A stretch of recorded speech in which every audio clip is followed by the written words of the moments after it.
Hello, c'est un plaisir de te retrouver ici aujourd'hui sur ce toit du Teatro à Albi pour un cours de yoga, le presque dernier de la saison je pense. Aujourd'hui j'aimerais parler de cette relation qu'on peut avoir d'expérience au moment présent. Et ce que j'entends par là, c'est par exemple, je peux me voir souvent critiquer, me dire oh là là, aujourd'hui il pleut, c'est nul, qu'est-ce que je vais pouvoir faire?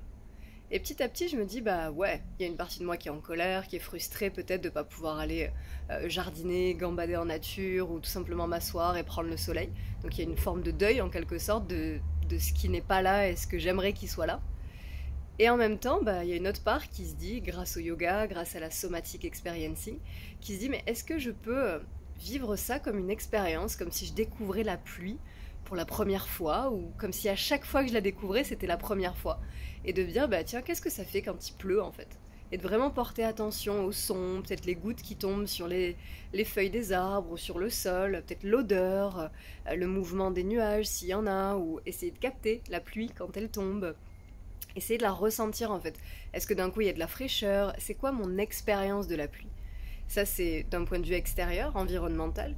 Puis qu'est-ce que ça me fait dedans quoi? Est-ce que ça me fait un peu de tristesse? Est-ce que, comme je disais, il y a de la frustration? C'est quoi les fantasmes que j'aurais eu pour cette journée si il ne pleuvait pas? Et juste être avec ça en fait. Me rappeler que moi, avec un grand M, c'est le témoin qu'il y a derrière. Je suis la présence qui est là. Je suis la conscience qui vit tout ça.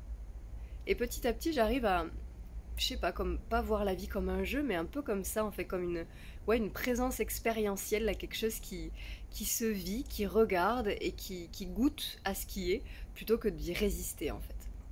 Et ça va avec à peu près tout, dans le sens où bah, parfois, quand je ressens de l'anxiété, j'ai juste envie d'éviter ça, en fait. J'ai juste envie de prendre mon téléphone, de scroller sur les réseaux sociaux, ou de vite aller faire quelque chose, comme je disais dans une autre vidéo, cette urgence de faire, là, plutôt qu'être avec. Et petit à petit, j'apprends à me dire, bah en fait, c'est incroyable de pouvoir ressentir de l'anxiété quand même. Qu'est-ce que ça fait dans mon corps, dans mon cœur? Ça se serre. Il y a quoi comme pensée? C'est la respiration, comment elle est influencée la respiration par l'émotion? C'est quoi la relation entre respiration et émotion?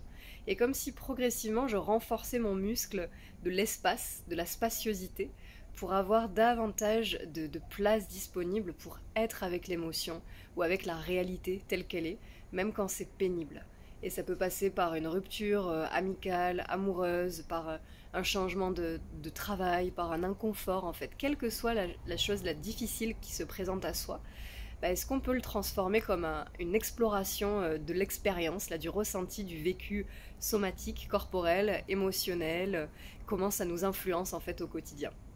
Et comment nos pensées par rapport à cette situation influencent nos émotions. Enfin voilà, goûter ça en fait. Goûter le fait d'être vivant et de pouvoir être dans le vrai en fait, dans ce qui se vit autour de nous.